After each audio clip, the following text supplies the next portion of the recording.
Hello friends, welcome to Money Maths. आज इस video में हम बात करने वाले हैं ड्रॉ डाउन्स के बारे में। ड्रॉ डाउन्स होते क्या हैं, how to read them and more importantly how to interpret them. कब इनको यूज करना चाहिए, कब इनको यूज नहीं करना चाहिए, इनके शॉर्टकमिंग्स क्या हैं, ए टू जेड जो भी आप जानना चाहते हो ड्रॉ डाउन के बारे में। आई होप इस वीडियो के बाद आपको सब कुछ क्लियर हो जाएगा। So let's start.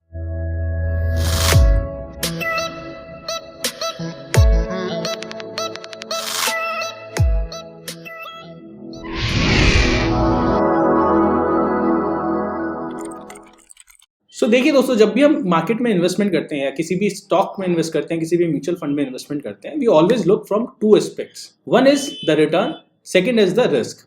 तो जब हम रिस्क की बात करते हैं, we are constrained with using one parameter which is standard deviation. But standard deviation आपकी अपसाइड वॉलेटिलिटी और डाउनसाइड वॉलेटिलिटी दोनों को कैप्चर करता है।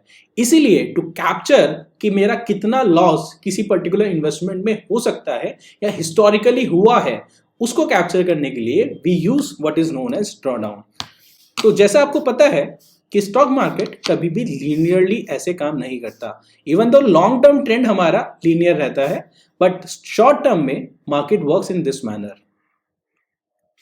तो ड्रॉ डाउन का क्या मतलब है? जब मार्केट अपने ऑल टाइम हाई से डाउनवर्ड जर्नी स्टार्ट करता है और बॉटम बनाता है before it restarts its upward journey, इस फॉल को we say it is drawdown। तो फॉर एग्जाम्पल, मैं स्टॉक मार्केट इन्वेस्टमेंट मैंने सेंसेक्स में मान लो इन्वेस्ट किया जब सेंसेक्स की वैल्यू 50,000 रुपीज थी। सेंसेक्स 20% फेल कर गया and it reached and made a bottom of 40,000 before it restarts its journey upwards. तो ये जो 20% है, this is my drawdown percentage. तो मेरा स्टॉक मार्केट इन्वेस्टमेंट या मेरा इन्वेस्टमेंट 20% तक डाउन गया था, तो इसको ड्रॉ डाउन परसेंटेज बोलते हैं। और कितने टाइम में दिस पर्टिकुलर इन्वेस्टमेंट जो मैंने 50 पे करी थी, ये वापस से रिट्रेस कर लेगा and reach back to 50,000 is what is known as draw down duration. तो मतलब जब मेरा इन्वेस्टमेंट यहां से यहां पर आया और वापस से, if I draw straight line here, ये वापस से जब इस लेवल पे पहुंच गया, तो यहां से यहां तक पहुंचने के लिए कितना टाइम लगा, which is draw down duration. और ड्रॉ डाउन साइकिल भी बोलते हैं इसको, कि एक साइकिल ड्रॉ डाउन के कितने टाइम में कंप्लीट करी। तो कई बार ये ड्रॉ डाउन 5% का हो सकता है, कई बार ये ड्रॉ डाउन 10% का हो सकता है। जैसे करंट मार्केट सिनेरियो की अगर हम बात करें, तो market made a high of 62 to 63,000 and right now it is trading at 57,000। तो मार्केट ऑलरेडी 6 to 7% के ड्रॉ डाउन, 8 to 10% के ड्रॉ डाउन पे चल रही है। We are already in the drawdown because we are not sitting at all time high। तो ये था what is drawdown and I hope आपको drawdown समझ में आ गया होगा कि किसी भी लेवल पे अगर आप all time high पे इन्वेस्टमेंट करते हो, अपने recent all time high से उसने recent करेक्ट होके क्या बॉटम बनाया, ये drawdown परसेंटेज है। एंड वापस से उसी लेवल पे वापस पहुंचने में कितना टाइम लगाया फ्रॉम द स्टार्टिंग, जब से drawdown स्टार्ट हुआ था, जब से फॉल स्टार्ट हुआ था, it is draw down duration. अब इसको इंटरप्रेट कैसे करते हैं, क्या इसका डेटा को हम कैसे देखते हैं? तो एक एग्जांपल लेते हैं, बहुत सिंपल से एग्जांपल लेके चलते हैं। लेट्स से कि एक आईसीआईसीआई प्रूडेंशियल का ईटीएफ है सेंसेक्स करके, which is in existence for more than 20 years now. तो इससे हमें बहुत सारी साइकिल्स एंड बहुत सारे ड्रॉ डाउन्स मार्केट को देखने को मिल जाएंगे। Let's start.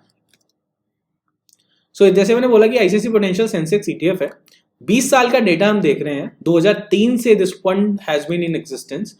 तो अगर इस पर्टिकुलर सेंसेक्स ईटीएफ को देखें विच इज रेप्लिकेटिंग सेंसेक्स, तो इसका मैक्सिमम ड्रॉ डाउन बना था 60%। तो it made a high of 212 rupees on 8 January 2008। फिर ये एक साल के अंदर अंदर, क्योंकि 2008 में फाइनेंशियल क्राइसिस आया था, ग्लोबल फाइनेंशियल क्राइसिस, तो एक साल में मैक्सिमम इट फेल बाय 60%। तो person who has invested on 8 January 2008, उसको 60% का लॉस हो रहा होगा on 9 March 2009। But now if the person has hold for 410 days, ये पूरा का पूरा लॉस जो 86 पे गया था इसका प्राइस, वापस से रिकवर होकर 212 हो गया। दैट मीन्स इसी प्राइस पे वापस आने के लिए, बॉटम टच करने के बाद, इसको 410 दिन लगे। In duration terms if I से 8 जनवरी 2008 से 4 अक्टूबर 2010, तो इट इज अप्रोक्सीमेटली 2.5 years। आपको 2.5 साल के अराउंड का मैक्सिमम ड्यूरेशन रहा जिसमें ड्रॉ डाउन हुआ, वापस से उसी लेवल पे आ गया। तो 8 जनवरी 2010 को किसी ने मान लो 100 रुपीज इन्वेस्ट किए थे, 4 अक्टूबर 2010 को उसकी वैल्यू वापस से 100 रुपीज हुई। तो ये बेसिकली आपको बता रहा है कि जिस एसेट क्लास में आप इन्वेस्ट कर रहे हो वो एसेट क्लास आपको कितने टाइम में आपका कॉस्ट रिकवर कर सकता है, या कितने टाइम में वो आपको उसी लेवल पे लाके खड़ा कर सकता है जहां से आपने स्टार्ट की थी। क्योंकि someone who is having a time horizon of 1 year, तो इसी से आपको इंटरप्रिटेशन इसकी देख सकते हैं कि हम कैसे इसको इंटरप्रेट कर सकते हैं। तो इससे वॉलेटिलिटी पता कर रहे हैं कि 1 साल लगता है पूरा ड्रॉ डाउन होने में, जो मैक्सिमम उसको पीछे हिस्टोरिक लगा है 60% का ड्रॉ डाउन में उसको 1 साल लगा है। 2020 में कोविड के टाइम पे 14 जनवरी 2020 को मार्केट ने ऑल टाइम हाई बनाया था जब इसका वैल्यू 446 रुपीज था। It reached back to 277 rupees in a time frame of just 2.5 months। तो 2.5 महीने के अंदर अंदर market loses 38% of its wealth, but it took only approximately 6 months। 6 नवंबर 2020 को मार्केट उसी लेवल पे पहुंच गया था जो उसने ऑल टाइम हाई अपना जनवरी में बनाया था। तो basically with in less than 1 year जितना शार्प फॉल हुआ उतना शार्प राइज हुआ। इसी तरीके से अगर यहां की बात करें, 1 साल के अंदर मार्केट 60% गिरा था तो मार्केट को अप्रोक्सीमेटली उतना ही टाइम लगा था टू रिकवर। तो जब भी मार्केट में एक बहुत शार्प फॉल देखने को मिलता है तो historically it has been seen कि उतना ही शार्प राइज देखने को भी मिलता है। तो छोटे छोटे ड्रॉ डाउन बहुत सारे एग्जिस्ट करते हैं। 28% का draw down we have seen in 2006 से 14 जून 2006 एक महीने के अंदर मार्केट 30% के आसपास करेक्ट हुआ था और उसके बाद उसको 3 महीने लगे थे सिर्फ वापस से रिकवर करने के लिए। तो जितना शार्प फॉल था अगेन उतना शार्प राइज था। यहाँ पे अगर 2004 से देखें तो 5 महीने में मार्केट गिरा था, अगेन इक्विवेलेंट अमाउंट उसको लगा था रिकवर करने के लिए। इस वाले ड्रॉ डाउन की बात करें तो मार्केट यहाँ पे 1 साल लगा था मार्केट को गिरने के लिए 26%, and market took another same approximately similar time which is approximately 1 year again to recover back. तो ये सारा डेटा आपको सिर्फ ये बता रहा है कि आपके ड्रॉ डाउन स्टार्ट होने के बाद फॉल होने में जितना टाइम लगता है इक्विवेलेंट अमाउंट और सिमिलर स्पीड से वो रिकवरी भी होती है। बट किसी ने अगर मान लो 1 साल के लिए इन्वेस्टमेंट किया हो और ऑल टाइम हाई के अराउंड इन्वेस्टमेंट किया हो, the person would be sitting at a loss of 60%। So that is why deciding the time horizon जिसके लिए आप इन्वेस्टमेंट कर रहे हैं वो बहुत ज्यादा इंपॉर्टेंट है। नाउ क्वेश्चन ये उठता है कि जब भी आप बात करते हैं कि हम इक्विटी की बात कर रहे हैं, मैं आपको बोलता हूँ कि मिनिमम 5 ईयर का टाइम होराइजन होना चाहिए जब मार्केट हीटेड है, या मार्केट अगर बार्गेन अवेलेबल है तो उस टाइम पे हम 3 साल के टाइम होराइजन के लिए भी इक्विटी में इन्वेस्टमेंट कर सकते हैं। बट ये डेटा हमें दिखा रहा है कि मैक्सिमम ड्रॉडाउन 60% का हुआ और 60% में जो मैक्सिमम ड्रॉडाउन का ड्यूरेशन हुआ वो 2.5 साल रहा कि हमने 2008 में लिया जनवरी में और अक्टूबर 2010 तक we are back at the same level. तो प्रोबेबिलिटी ऑफ लॉस मेरा 0 हो जाना चाहिए 3 साल के ड्यूरेशन में, बट ऐसा नहीं है। अगर आप यहाँ पे देखो कि 2008 से 2010 तक मार्केट ने रिकवर तो कर लिया अपना साइकिल या अपना इन्वेस्टमेंट रिकवर तो कर लिया, बट जिसने यहाँ पे एग्जिट नहीं किया उसके 1 महीने बाद एक दूसरा ड्रॉ डाउन ड्यूरेशन स्टार्ट हो गया 9 नवंबर 2010 से, जो 1 साल तक चला एंड इसको रिकवर करने में मार्केट को फिर से 1 साल लग गया। तो अप्रोक्सीमेटली 2012 का लेवल था on 8 January 2008 and we were sitting at the same level of 217 rupees in January 2013, which is broadly like 5 years. So the probability of profit is more than 95% on basis of historical data if you invest with a tenure of more than 5 year, and that is why we say कि 5 साल से ऊपर का investment कर रहे हो तो आपको प्रॉफिट की प्रोबेबिलिटी बढ़ जाती है। And on what basis we give the range की 12 से 15% रिटर्न आ सकता है या 15 से 18% रिटर्न आ सकता है या 5 से 10% आएगा। तो उसके लिए अलग से we will prepare a video on basis of rolling return. तो दैट इज अ कंसेप्ट जो अलग से डिस्कस करेंगे कि वो क्या बताता है एंड कैसे हम आपको बता रहे होते हैं। सो ये इसका प्योर इंटरप्रिटेशन है कि आपको ड्रॉ डाउन अमाउंट कितना है कि जिस भी कैटेगरी में जिस भी इन्वेस्टमेंट में आप इन्वेस्ट कर रहे हो उसमें कितना डाउन वो जा सकता है once investment is made, and कितने टाइम में उसकी रिकवरी हो जाती है। तो आई होप नाउ आपको ड्रॉ डाउन पता लग गया, ड्रॉ डाउन क्या होता है, ड्रॉ डाउन को रीड कैसे करना है ये भी पता लग गया, ड्रॉ डाउन की interpretation also you have seen कि ड्रॉ डाउन को इंटरप्रेट कैसे करना है। इसके बहुत अलग तरीके हो सकते हैं इंटरप्रेट करने के एंड बहुत सारे और तरीके हो सकते हैं, but we are sticking with the basic criteria right now.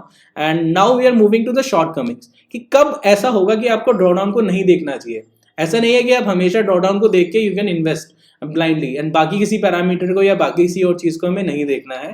तो एक दूसरा कंसेप्ट आता है जिसमें I want to introduce you, which is the fundamental risk. Fundamental risk का मतलब क्या है, जो entire capital can be wiped out. ये ड्रॉडाउन मेरा स्टार्ट हुआ, फॉर एग्जांपल आपने देखा कि 50% ड्रॉडाउन मैक्सिमम हुआ है, तो प्रोबेबिलिटी की इससे ज्यादा ड्रॉडाउन हो कम हो जाती है, क्योंकि उसने वो अनचार्टेड टेरिटरी है जिसमें किसी ने नो वन हैज सीन कि what is going to happen next in that particular scenario. अब ये लेके चलते हैं कि 50% का मैक्सिमम ड्रॉडाउन हमने हिस्टोरिकली देखा है, 50% का ड्रॉडाउन आ गया, उसके बाद हमारी रिकवरी स्टार्ट हो गई। बट ये रिकवरी तभी होगी व्हेन योर फंड और your index is diversified and mean reverting. क्योंकि हम ड्रॉडाउन जब कैलकुलेट कर रहे हैं, we are talking only about price. सिर्फ एक ही पैरामीटर हम देख रहे हैं जो प्राइस है एंड टाइम है। उसके अलावा we are not looking what is happening fundamentally in the market, we are not looking at what is happening on the valuation front, we are not looking at what are the circumstances जिनकी वजह से price कम हो रहा है। But हम price को देख के बता रहे हैं कि ये इतना डाउन गया है तो इसके बाद इतना रिकवर हो जाना चाहिए, which is a technical aspect of drawdown. तो टेक्निकल बेसिस पे अगर आप यही एनालिसिस किसी स्टॉक में अप्लाई करेंगे तो chances are again very high कि यू विल फाइंड इट कि ये काम नहीं कर रहा, इट इज नॉट वर्किंग। क्योंकि अगर येस बैंक के स्टॉक को देखो, उसने ऑल टाइम हाई बना था 400 रुपए का, 400 रुपए से आज की डेट में भी वो स्टॉक 15 रुपए पे ट्रेड कर रहा है, तो it is sitting at 95 to 98% drawdown. And you will find a number of companies जो 100% ड्रॉडाउन होगी, जो वाइप आउट होगी, जिसमें कैपिटल, तो जिसमें मीन रिवर्टिंग नहीं है, वहां पे ड्रॉडाउन एनालिसिस कभी भी सेंस नहीं बनाता। It is very difficult to जज कि कितने टाइम में ये वापस से रिकवर होगा, क्योंकि company specific risk are always much greater than market specific risk. पूरी की पूरी मार्केट एक साथ नहीं क्रैक हो सकती, पूरी की पूरी मार्केट एक साथ डूब नहीं सकती। हिस्टोरिकली ऐसे एग्जांपल्स बहुत ही ज्यादा कम है जहां पे पूरी की पूरी मार्केट वाइप आउट हो गई। And from a Indian market perspective again there is no probability as of now कि हमें दिख रहा है पूरी मार्केट वाइप आउट हो जाएगी। तो पूरी मार्केट वाइप आउट होने का मतलब है कि no one is buying anything, no one is selling anything, पूरी की पूरी इकोनॉमी हॉल्ट पे आ गई, जो लॉकडाउन के टाइम पे देखा था, एंड विद एक्सपेक्टेशन की दोबारा कभी रिकवरी आएगी नहीं। तो इसीलिए कंपनी स्पेसिफिक अगर एनालिसिस आप कर रहे हो तो ड्रॉडाउन को प्लीज यूज मत करना। When you are using a fund specific analysis, that to that is a long history, जितना ज्यादा बड़ा हिस्ट्री होगा उतना ज्यादा बेनिफिशियल होगा, उतना ज्यादा ड्रॉडाउन एनालिसिस सेंस बनाएगा। कोई फंड जिसने सिर्फ एक साल का हिस्ट्री देखा है, उसमें ड्रॉडाउन, जिसमें मार्केट पूरा अप ट्रेंड में रहा है, वो ड्रॉडाउन कुछ बताएगा ही नहीं, वो एक या दो ड्रॉडाउन आपको दिखाएगा। इसलिए फंड का long term history different cycles में एग्जिस्ट करना is very important when you are doing this drawdown analysis. तो नाउ आई थिंक ड्रॉडाउन क्या होता है, ड्रॉडाउन को इंटरप्रेट कैसे करते हैं, what are the shortcomings of drawdown, everything is clear to you. As always I am open to questions. अगर आपको कोई डाउट है, क्योंकि ये थोड़ा टेक्निकल पैरामीटर था फॉर ऑल दोज क्लाइंट्स जिनको थोड़ा टेक्निकल चीज़ें समझने में इंटरेस्ट आता है, उनके लिए ये पर्टिकुलर वीडियो है। तो अगर आपको इसमें कोई डाउट है, कोई क्वेरी है, तो definitely we can connect and I will be more than happy to sort your doubts. तो ड्रॉडाउन के और भी बहुत सारी implications हैं, तो as the time will progress I will keep on adding few things and keep on updating you कि क्या होता है और क्या क्या चीज़ें होती हैं जो सिमिलर एस्पेक्ट्स में हम देख सकते हैं। I think that's all from my side, thank you.